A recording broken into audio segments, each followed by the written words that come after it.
This week on the RV podcast, adding solar and lithium to an RV is not inexpensive. This week, we're going to share some ballpark costs so you'll know what's right for you. Love's Travel Centers are adding more overnight camping spots with RVers in mind. In Mike and Jen's Storytime, how my love of popcorn led us to our serendipity style of traveling.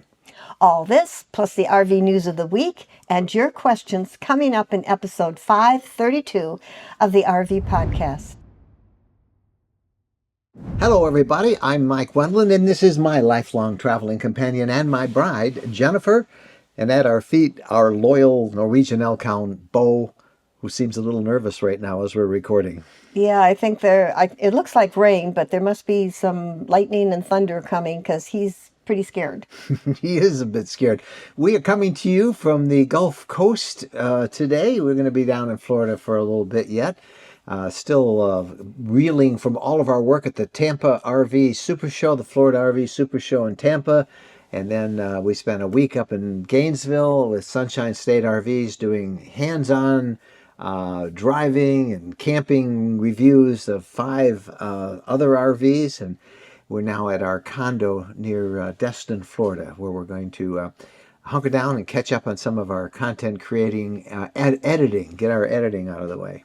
Yeah, I told Nick from Sunshine State RV that we're like relatives who come and never go home. We were only going to stay a couple days, and then we were there a week. We just kept reviewing more and more and more. Yeah, and the reason, one of the other reasons we stayed so long was this insane weather in Florida.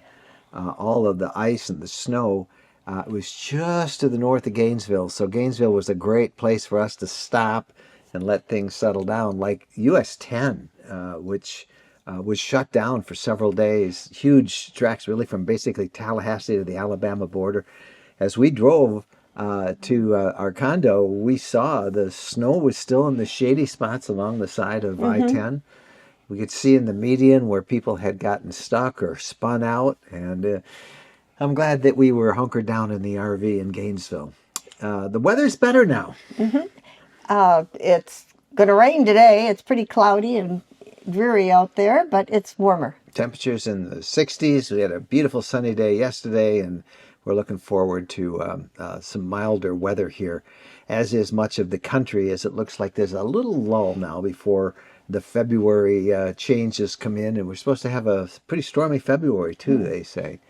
All right, we have fun in our conversation of the week at the Florida RV Super Show. We met some folks from Future Solutions, which is probably the leading company that is providing really innovative solar and lithium packages for the RV industry. And we talked with a couple of their experts on what is involved these days. What are some of the new breakthroughs with solar and lithium? What should you have if you want to make sure you can run your air conditioning all night long? That sort of stuff. And that'll be in our conversation of the week. But right now we want to let you know that this part of the podcast is brought to you by Keystone RV's Montana line of luxury fifth wheels. If you're serious about RVing, you have probably heard of the Montana, and there's a reason why. Montana isn't just an RV. It's the gold standard in luxury fifth wheels. Representing over 25 years of quality, craftsmanship, and innovation, with features like stunning front living spaces, residential-style kitchens, and durability tested. Montana is built to handle everything from epic cross-country trips to cozy winter retreats. Now, Jen and I have owned a Montana High Country model for the past 2 years now, and we love it. As we have hauled it all over North America, it's amazed us with the quality of construction and the attention to detail. We call it our condo on wheels. That's how comfortable it is. When you own a Montana, you're not just buying an RV, you're stepping into a lifestyle where every mile feels like home. So if you're ready to change your journey style, visit KeystoneRV.com and discover why Montana continues to set the standard for RVers who never settle. Time now for our RV conversation of the week. And this is one that sort of happened serendipitously at the Florida RV show. We were hanging around the Keystone booth, and also there were a couple of representatives from a company that has a lot of respect when it comes to the engineering and the installation and the development of solar and lithium systems for RVs. Future Solutions, based in Elkhart, Indiana. And it was a very interesting conversation. I'm so happy that we bumped into them because we have been wondering what we were going to do to add more off-road capability. We're thinking of beefing up our system in our Montana high country, and we asked these guys some of the questions that you ask us, like how much do I need to run my air conditioner all night? How much lithium do I need for that? How much solar? What's it going to cost? All of that, plus a pretty interesting look at some of the new technology developments that are making solar and lithium even more effective. All right, we are with Matt and Josh from Future Solutions. These guys are the ones who are really, you have over the years, you've developed a real reputation for expertise on solar. We want to talk in general about solar. And the questions we get probably the most often is, what do I do about cleaning my solar panels? Sure. Yep. Talk about that for a second. So the one thing with solar panels is they're glass, and you don't want to throw cold water on a hot solar panel. So if you're thinking about washing your panels in the summer when that panel's going to be 50% above ambient temperature, it's going to be well over 100 degrees even when it's only 70 degrees out. So you're going to want to make sure you don't throw cold water on those panels. Another thing I tell people is I don't like using cleaners on the solar panels. They just tend to attract dust later, and dust will actually have a pretty good effect on your panels. I know we've had a lot of people now talking about doing like a wax, like they do like the clay bar treatment or stuff like that, the waxes that they use on paint, and seem to have had good luck with that as far as keeping it clean. But mostly it's just dry it off, use a dry rag, wipe the panels off when you get a chance. I know it's tough to get up on the roof, but when you get a chance, do that. So what about snow on solar panels? What effect does that have? Is that something people should worry about? Is the weight a problem?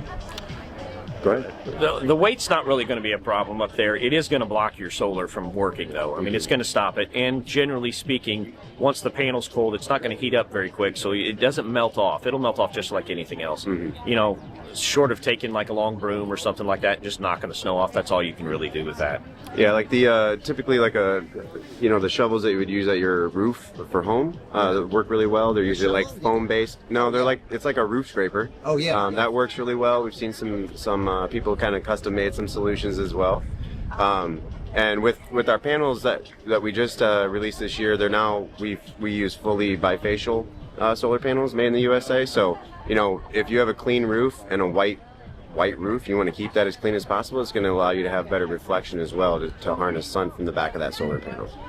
So how have solar panels changed over the last couple of years? Yeah, that technology, I think access to better technology has come down to the consumer market, right? So I think you've been able to see the prices come down and bringing that newer technology. So right now, bifacial is probably the newer technology that's being released right now in the industry, where you can harness additional energy from the dual-sided solar cell on the back side. You can explain what is a bifacial solar. Yeah, so on each cell, right, normally you have, that cell is harnessing energy from the top of it, and there's bus barring on the top of it that is harnessing everything together as in a single string. And usually that's on a white or a black back sheet, right? So you use a solar cell that has the ability to harness energy from both sides, and then they put it on a clear backer, right? So then you have light reflection that can come through the panel, bounce off the roof, and then get to the back of the cell. And then also, if you have rays that come in from the side, it allows you to close that gap from on like the conversion power losses that you would normally see with solar. And additionally, it allows you to be able to harness a little bit sooner and later in the day. So the question we get from a lot of people is they have older RVs. And they would really like to add solar. I don't know how much to add, how complicated that is, and whether it is even worthwhile for someone. What kind of guidance would you guys give? On that, so it depends on what kind of camping you're doing. Are you going to be a real boondocker and you need to be off-grid for days at a time, or you're like quartzite and you're just going to go out and dry camp? Or are you, as we call them, like a plug runner? You're going from plug to plug. You just want to keep your fridge cold while you're traveling, or keep keep a pet cool or something like that. It's all scalable. It really goes up. The question is when you want to start running an air conditioner off of solar power, off of your batteries, now you're taking a big step. You're having a big battery bank, you've got big inverters. It gets much more difficult. Most RVs are now coming prepped for solar, so they have the hard part done, which is the wires coming from the roof down to the battery compartment. They didn't used to be like that at all. Like 4 years ago, nobody was prepping anything. So we had to take cabinets down, take apart wall panel, pull that wiring down, and that's just a nightmare being inside the coach and doing that. Now that they're prepped and everything like that, it's a matter of adding panels on the roof, adding chargers, adding battery storage underneath. So it's gotten a lot simpler in the last couple of years. Yeah, technology from the OEs, they've really stepped it up to try to, set it up for that consumer to be able to expand on their own, just making it easier for them. Obviously with installation facilities, you can go and get custom installations that you can add more than what they're prepping for on the roof, but it's really great to see what the OEs are releasing these days. So this is a tough question, but you get this all the time, so you know how to answer it, I'm sure. How do people know how much solar to get, and how do you pair it with the batteries? You mentioned about use. Let's just say we would like to run our air conditioner. yeah. What do we realistically need, and how long will the solar air conditioning, the solar and the lithium battery configuration give us? So really, it's as simple as, I say it's simple, but it's really just a lot of math, right? And you're really looking at how much watts are being used from your components that you're trying to run. If it's just a single AC, typically you're going to see that anywhere from 1100 to 1400 watts on a consistent, 50% duty cycle. And you want to build out a system that can, one, handle the surges for that component, right, from the AC support side. And then you want to build out a bank that's going to support whatever runtime your desire is, right? And I think that's a very broad question to be asked. A lot of people ask me, like, what do I need, right? And it's like, they just want the answer. The answer really is kind of a process to go through. It can be really simple, but in reality, you just need to define how you want to live, and then build a system accordingly. I would like something that fairly consistently can run the air conditioner 8 hours, which is about the maximum, I think. Right. That's way up to. I'm going to need a lot more than a couple of solar panels and a couple of 100-amp lithium batteries. Yeah, typically you're going to probably need at least a bank of anywhere around, 800 amp hours, give or take, depending on what type of air conditioner you have and what type of inverter system that you have. That's for the batteries. Right? That's for the batteries, right? And then the inverter power that you want, it's really, typically you could get that done on a single air conditioner with a 3 kW inverter with some of the products that we use. We also offer some systems where we'll pair 2 of those together to be able to invert the entire coach and run multiple air conditioners, right? But your run time starts to reduce at that point. So it's really just tailoring. You really also have to consider all the other loads that are running in there. So you talk about just running an air conditioner, but remember, there's always 25 to 30 amps of just parasitic loads running all the time. Fridges, everything else. They don't realize what a power drain starts. Correct. Residential fridges are another big one too. Yeah. Residential fridges, and even the DC fridges, which is DC fridges have gotten a lot better, and pretty much they're prevailing now throughout. But remember, they're always pulling power from your batteries. And so, again, you put a big shunt in there, some kind of battery monitor so you can get your usage down. It'll give you a time remaining and stuff like that. But you're talking a big system there. There's a lot of battery cable. And then to be able to charge it off of just solar panels, you're probably going to need close to 2,000 watts, 1,500 to 2,000 watts. Which is pretty much a roof fridge. Getting pretty close, yeah. All right, let's now go down to what I think more is the more average. When they pull into a restaurant, they want to run their money. Mm-hmm. They'd like to maybe run the AC for 10 minutes or so. Right. It's really hot. A reasonable system, and when we talk about system, we're not just talking about solar panels. Sure. We need that solar panel. Yes. Solar gets all the credit. Yeah. Solar gets all the credit. Yeah, it's a vague term, right? It's a gray area, but solar is really a compilation of an entire system, right? And everybody's system is tailored to their needs, right?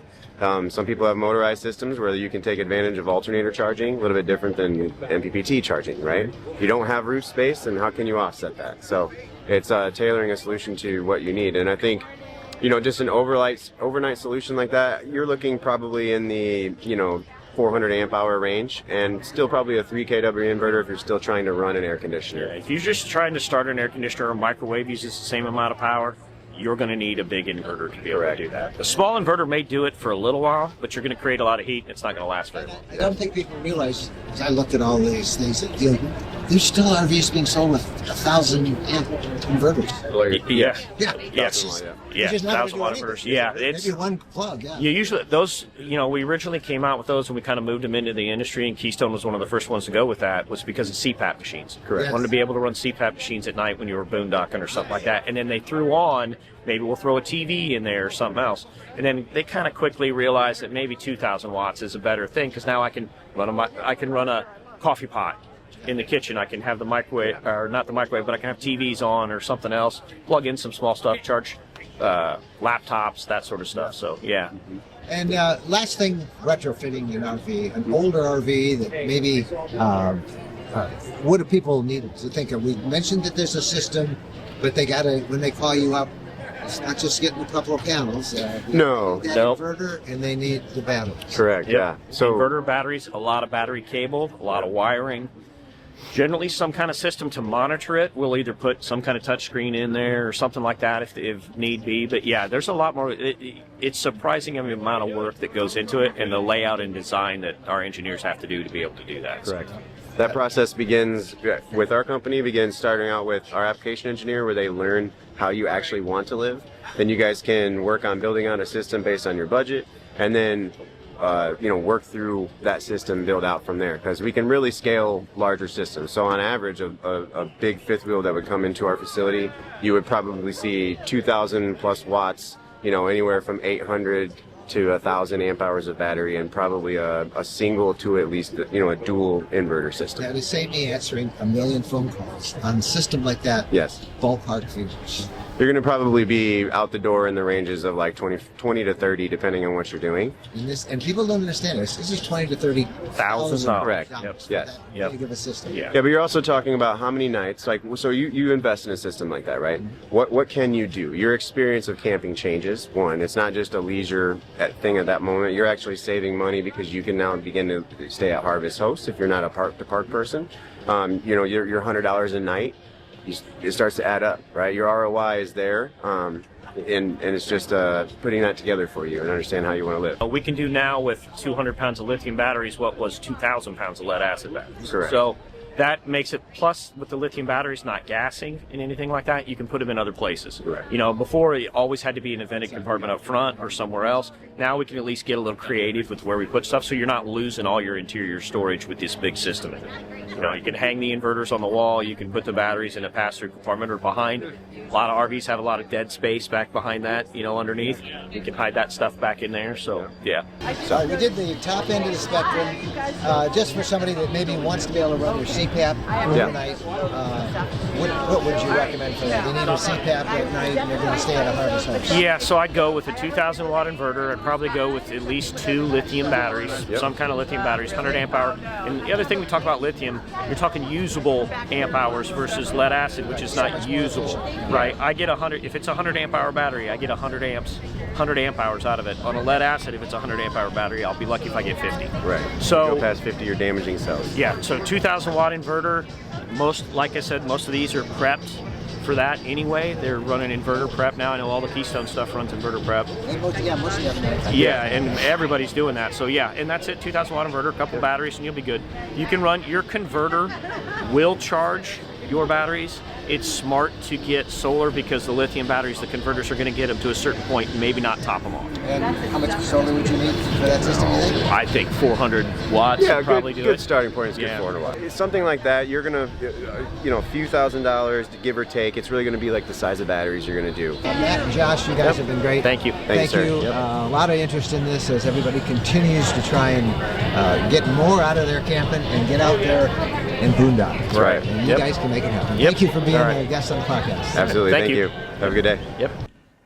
Well, I got pretty inspired by that. It's not inexpensive, as they said, but I think we can have some fun with really outfitting our system with a little bit more solar. We have solar and we have lithium, but we'd like to beef it up a little bit so we can do more boondocking. That's the one thing we've missed, is boondocking, and we need a little bit more of that solar.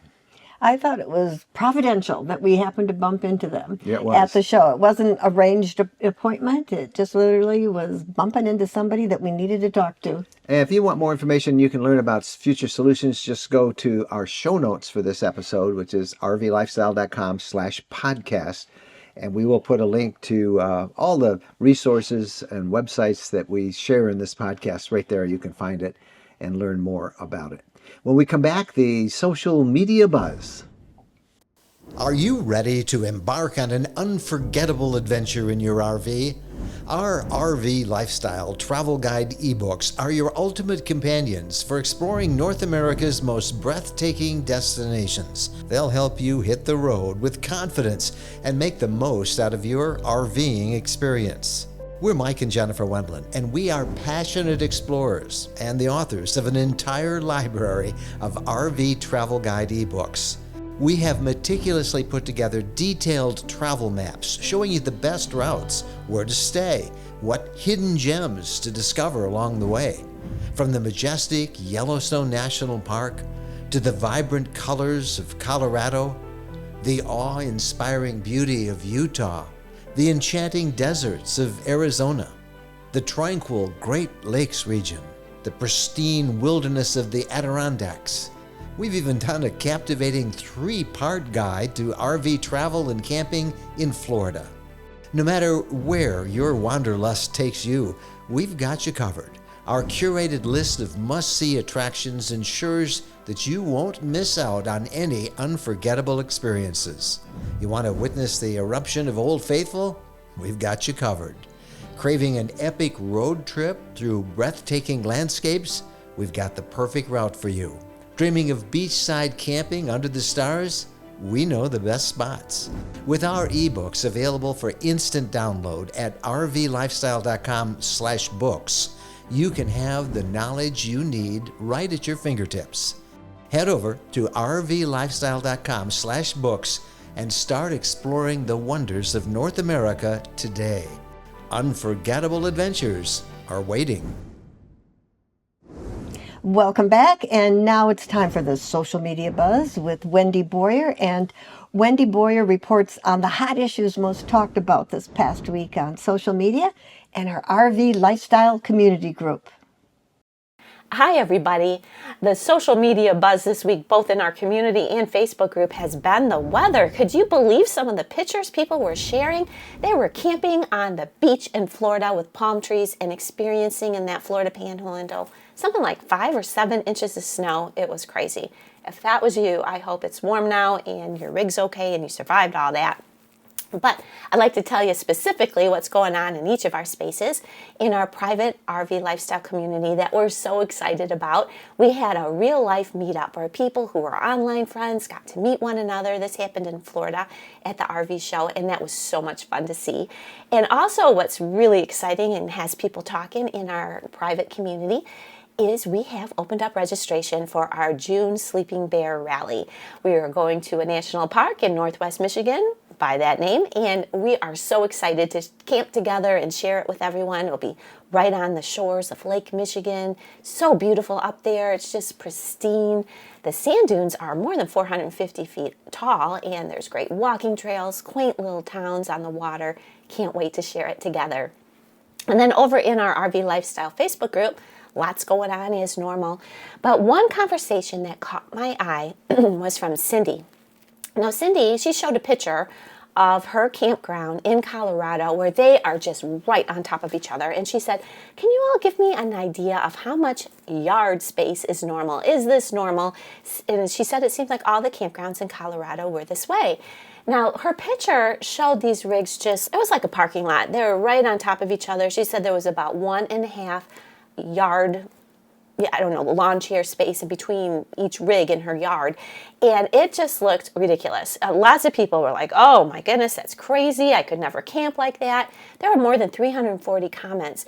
But what surprised me is how many people said this is normal. Now, Cindy's a long-term camper right now before she can be mobile. So that means she's looking at private campgrounds. And Denise, she wrote, not all private campgrounds are this bad. Some are great.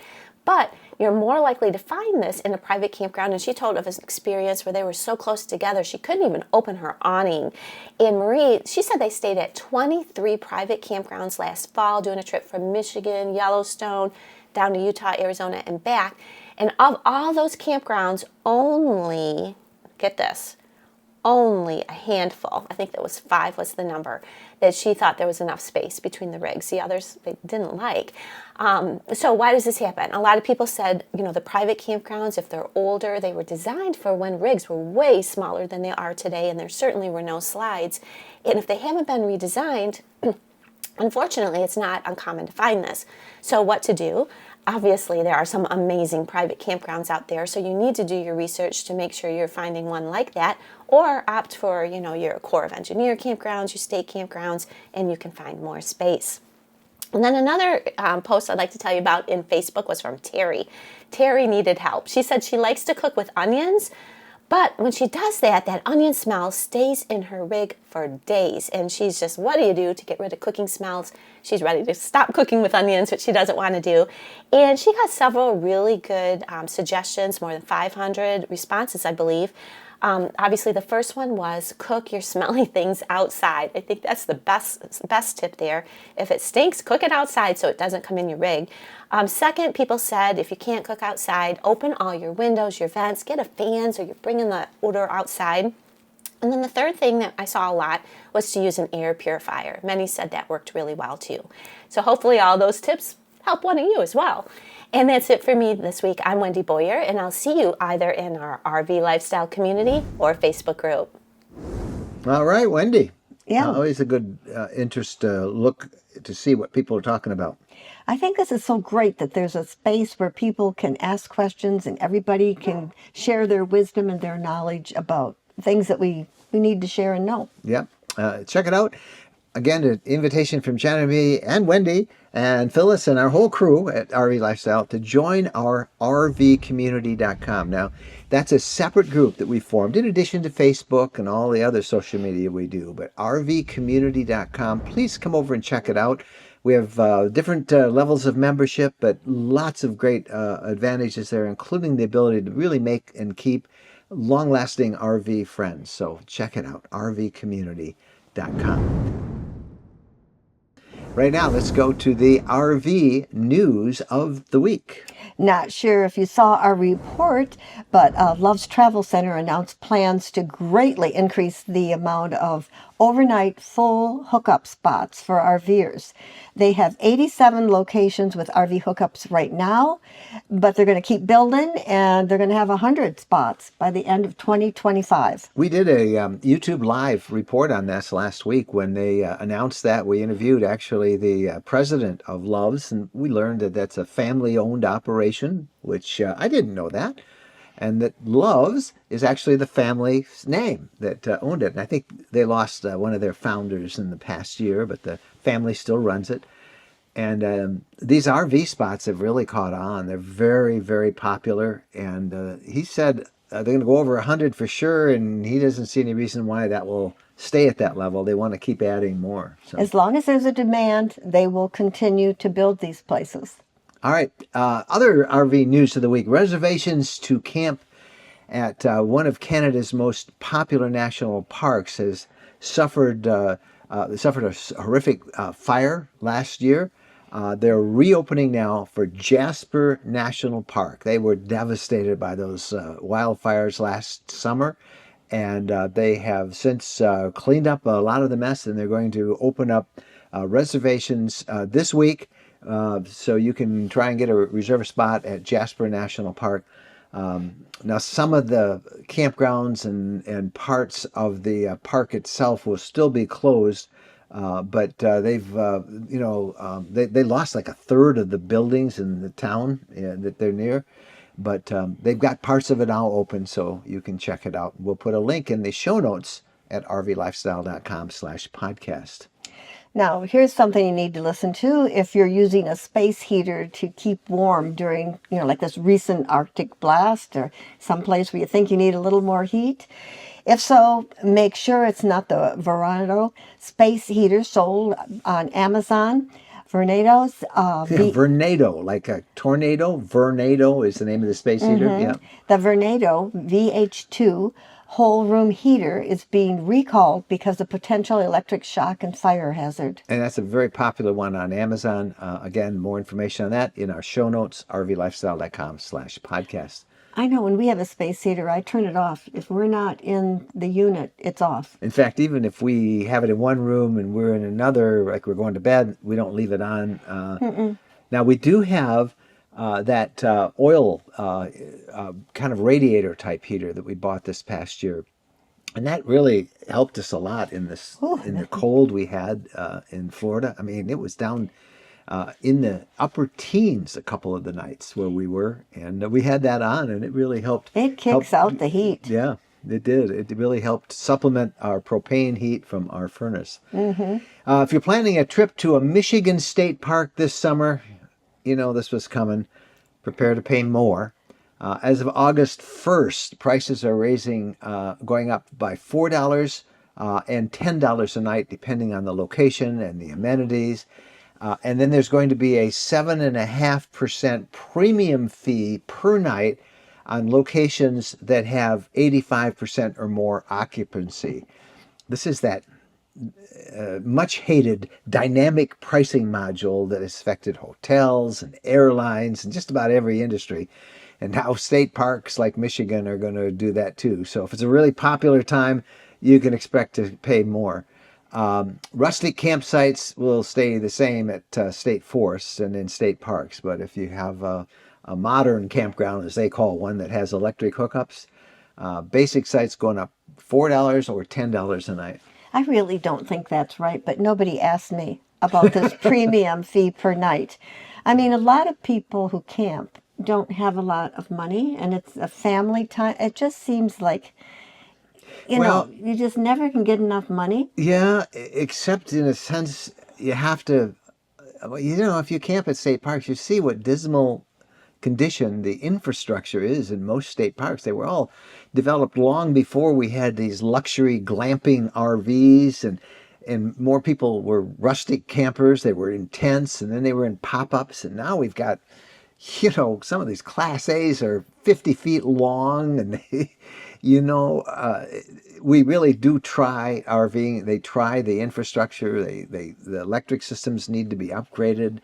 Everybody needs to have reliable Wi-Fi now. So across the country, we're seeing the state parks are raising their fees, but there's just something about that dynamic pricing and like that 7.5% premium that Michigan is now going to charge when there's a lot of people vying for the site. I just think if they could just let us, we understand the price increases, but come on, don't gouge us, you know? Yeah, maybe if you've got those big rigs that really take a lot of electricity, and like people with washers and dryers and TVs outside and inside and dishwashers. I mean, you know, You know, I don't know. This kind of rubs me the wrong way. All right, one more story. Okay. A family who left their RV in an Arizona shopping center parking lot while they ran into the store to pick up a few items returned to find their Class A motorhome on fire.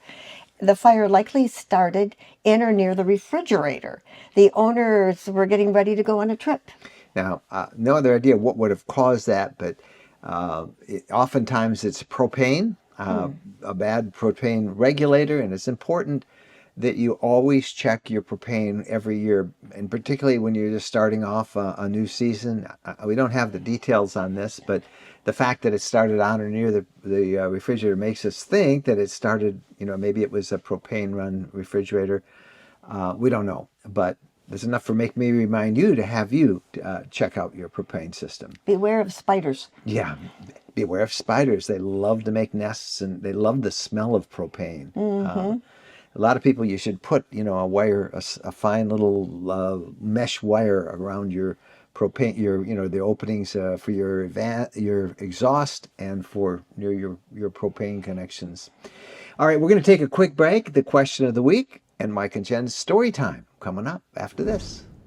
When we're asked what's the most important modification we made to our RV, it's an easy answer. Battle-Born batteries. Battle-Born batteries are quality, safe, reliable lithium batteries that allow us to stay out there off the grid longer. Lithium batteries charge faster, they charge fuller, they're longer lasting, they're maintenance free, and battle-born batteries are protected by a 10-year guarantee. Now, in our case, they just dropped into the existing AGM batteries that we have, and they'll probably be the same on your rig too. Battle-born battery experts can get those in your rig just like they did with ours. They can also match you up with the right cabling, the inverter, the charger, the solar controller, everything. Jennifer and I swear by our battle-born batteries. They allow us to boondock off the grid. Check them out. Go to rvlifestyle.com/lithium. rvlifestyle.com/lithium. Okay, now it's time for the question of the week. And the question is from Will, and Will ask, we just returned from the Tampa Bay RV show hoping to buy a new RV, and they left more confused than ever. We just can't seem to find the right RV for us, and narrowing it down to a particular model is overwhelming. After seeing so many new RVs, what's your advice? How can we find the perfect RV? Well, I'm kind of wearing Mike out because I keep looking for the perfect RV, and there's no such thing as the perfect RV. You have to make a list of what you want and maybe what you don't like, and there's some things that are not negotiable, but, like the length of the bed, room in the bathroom, that sort of thing. But it's very confusing. Yeah. And I don't know how much research you did, Will, before, but I can imagine how you came back. I think you had 1,400 new RVs on there. But so some of the basic things that you and others, and this is for others as well who may find it all a bit overwhelming, you need, before you even think about shopping, you need some clarifying decisions to be made when you're looking for an RV. I mean, how are you going to use that RV? What kind of a camper are you? Do you go just for a night or two and maybe a vacation once a summer? Are you going to go as often as you can? Are you going to do cross-country trips? Do you plan to boondock? Are you going to mooch dock in friends' driveways? What kind of RV are you going to be? Because that will answer what features you're going to need in your RV. If you can see yourself full-time in an RV, there's something else to think about. Yeah. So once you kind of think of that over, you got to figure out how much room you're going to need, you and whoever you're traveling with. And don't forget dogs. Dogs need a lot of room. Just ask us about our 70-pound Elk Hound. And then what kind of amenities that you want. Assuming you've come this far in your process, do you want a towable? Do you want a motorhome? Make a list of the pros and cons that both have. A towable is great, but when you're at a campsite and you want to run errands, you really need to also tow a vehicle with it so that you can take off. Or if it's a towable that you will with the truck, you've got your truck and you're good there. If it's a motorhome, for sure, most cases, unless it's a small Class B, you're going to need to break camp and go off in the motorhome to run errands or tow something behind the motorhome. So think through that. And then what kind of stuff do you want inside the RV? Do you want a king-size bed, a queen-size bed, twin beds? You have to think about that. Do you want it plumbed for a washer and dryer? Would you like a fireplace, front or back living quarters? Make the most detailed list that you can think about. Now, you've seen a whole bunch of RVs, so write down what you think you want. And when you go into an RV that is at a show, test it out. And by that means, and you see when we do our reviews, we go in the shower and move around. Can you turn around, wash your hair, pretend, and walk around? You have to duck to get the spigot on you? If you're really tall, do you have to squat down when you walk through the RV? Otherwise, you're going to need something with a higher ceiling, which usually then is like a fifth wheel. So all those decisions have to be made, and it's really important to try things out a little bit. And take pictures. Take a picture of all the details they give you, all the facts on how long it is, how much it weighs, all that sort of thing, the cost. And then go inside and take pictures of what you like and maybe even what you don't like. So here's the deal. buying an RV, unless it's just a really small one, but usually for most people, it is the second most costly expense they will make other than buying a house. So this is not something that you're going to go in. You shouldn't go into an RV show unless you've done all your homework with and expect to buy it that weekend. Take Jennifer's picture. You've seen all those forensic police shows on TV where they have a whiteboard and they put photos up and lists. Well, do that with your RV. Make a list of all the non-negotiable things you have to have: a king-size bed, a place for the dog, a dry shower instead of a wet shower. Make that list. Put up photographs that you've taken. You know, where we're lucky is that we get to often drive a vehicle and turn on the generator When if we it do has a one. review, When yeah. we do a review and see how noisy that generator is. And Turn on the air conditioning, Yeah. see how noisy that is. Look at where the heat ducts are. Are you going to be comfortable with where the heat ducts are? If you have a big dog, where the dog's going to sleep, is that dog going to want that heat? So you've seen all of these, house shopping shows on HGTV and the Discovery Channel and stuff where they hand up the three, they choose three and they have to choose between three. That's what we kind of suggest you do with the RV. Come down to the three that have the most number of those features that you want. And the one with the most wins. That's kind of the one. But understand, you're not going to be 100% happy because no RV is going to match everything that you've asked. I've been trying for a decade. Yes. Well, we really we've lucked out on our fifth wheel because we're thrilled with that. But we keep thinking that we want to get a small B I don't think we want a B anymore. I think we want a C, or maybe a B. I don't know. We keep thinking we would like to have another one that you could do shorter trips with. But we you'll watch the whole process in the weeks ahead if you follow us on YouTube, because we still are. We call this Back to a B Part 2 or Season 2 as we search some more looking for the perfect one, and there isn't a perfect one of anything, of any kind of RV. All right, have we one more piece of advice on this question that will, and when you do buy, our advice is don't buy unless you have to from one of the big national chains of RV dealerships, and there are several of them now across the country. They heavily advertise. They do a lot of wheeling and dealing. But then when you get down, sit down across from the salesperson and they bring in the sales manager and they pretend they're giving you this really great price, you'll see all these things upselling. They're trying to upsell you on paint protection, tire protection, extended warranty.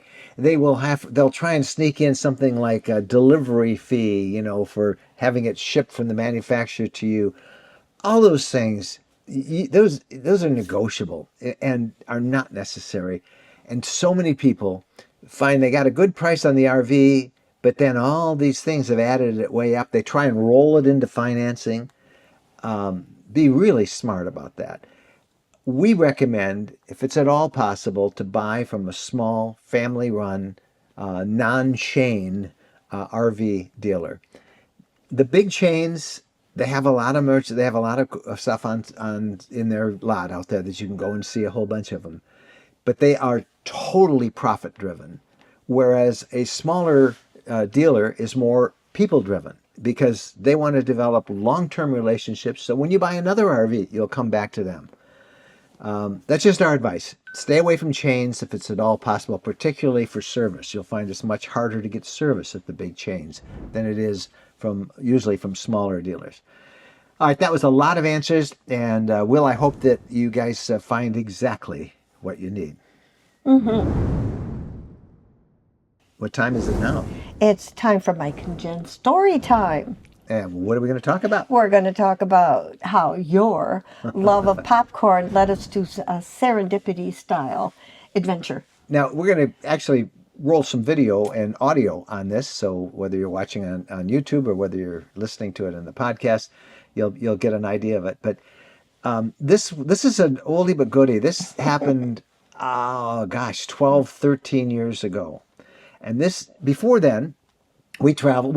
For example, on this trip, we were on our way to Yellowstone. And we were somewhere in Nebraska, and we saw a sign for the Nebraska hill country, and we didn't know what that was. What was the sand hills of Nebraska? What is that? So we turned off a little bit, and we were looking around, and we saw a sign. We were curious. We thought, well, let's go see a little bit. We were still thinking we were going to get right back on the interstate and keep going, but we saw a sign that said North Loop Popcorn Festival, and this way towards a little town called North Loop. Very tiny, tiny town, right on the edge of the sandhills. You got to understand, I love popcorn. Just ask our grandkids. Popcorn and Grandpa are side by side. I could eat popcorn for my 3 meals a day every day could. and not get tired. So I just want to show you what we found out. At the time, we were traveling in a Class B. That's our roots, our RV lifestyle. So a dozen years ago, we're very much destination driven. We're going from here to here, here to here. And now, since then, if you know us, our style is serendipity. If we see something left that looks good or something, we'll turn left or we'll go here on a whim. And this is the story that changed the way we travel. And it was because of popcorn. But it was a really, really cool story. So let me just roll the tape, as they say. One of the best things about RVing in a Type B motorhome is that you can get to a lot of great places far off the interstate. Places like the Sandhills of Nebraska, a 20,000 square mile region of grass-covered sand dunes that takes up nearly 25% of the state.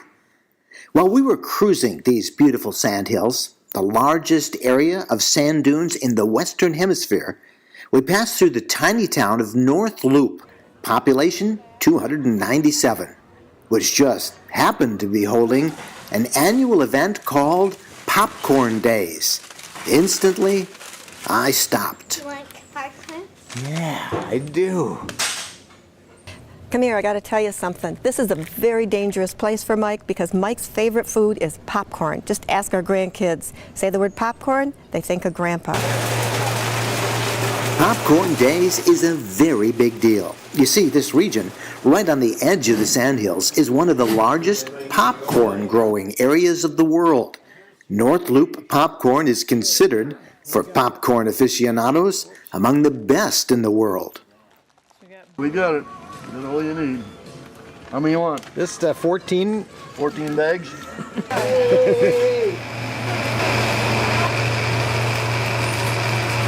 This is great. During Popcorn Days, everyone gets free popcorn. Popcorn Days has a lot of things going for it. Look at this guy. You think he ain't gonna win the gold buckle one of these days? Look at here. A junior rodeo draws a big crowd. There's street dancing, polka dancing, 17 to 19 now. horseshoe contests, a carnival, vegetable judging, all accompanied by free popcorn. It was a great year for popcorn. To learn more about it, we drove outside the town to the home of local popcorn baron Chuck Zanger, who grows about a quarter of all the popcorn consumed in the U.S. Chuck took us out to his fields and taught us all about popcorn. Popcorn has the highest content of protein of any grain that you can eat. It's higher than wheat, higher than anything other than beans or soybeans.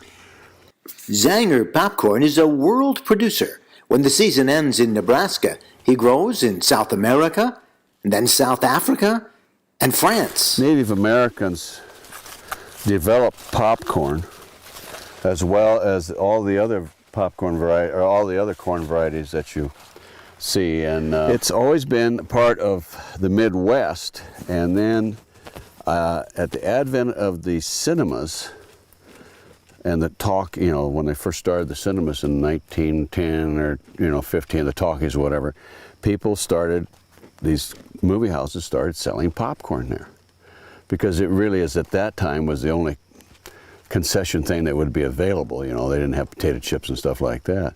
And so it has always been associated with movies from that time forward. And that's really gave its growth beyond the Midwest. Back in town, the popcorn is popping, and even I got a chance to pitch in and help. This is like paradise to me.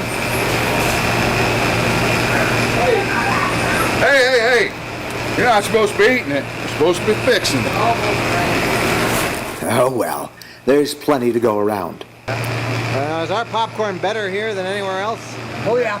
Yeah, it sure is. Next time you're in Nebraska, get off the interstate and head towards North Loop. While other towns claim to be the popcorn capital of the U.S., North Loop's annual Popcorn Days Festival goes back over 100 years. Okay, so if you're interested, they're having the North Loop Popcorn Festival this August again in North Loop, Nebraska. And if you like popcorn, you're going to have a great time, but it is a fun place to be. We really enjoyed it. What we really liked, too, is we didn't have a place to overnight. And we went to the local police station and we kind of explained where can we go, where can we stay. And so they directed us to a spot where we could camp because we wanted quiet. And they had a little camp area in the town. But he said, go stay in the city park. He said, we'll make sure nobody bothers you. And we slept in the park. I think we got woken up about 7 o'clock when Little Leaguers came out to play ball, practice their basketball. But it was a nice respite. All right. Hey, we'd love your thoughts on any of this. If you have questions, if you have comments, our personal email is mikeandjen@rvlifestyle.com. Thank you guys so much for watching. Happy trails.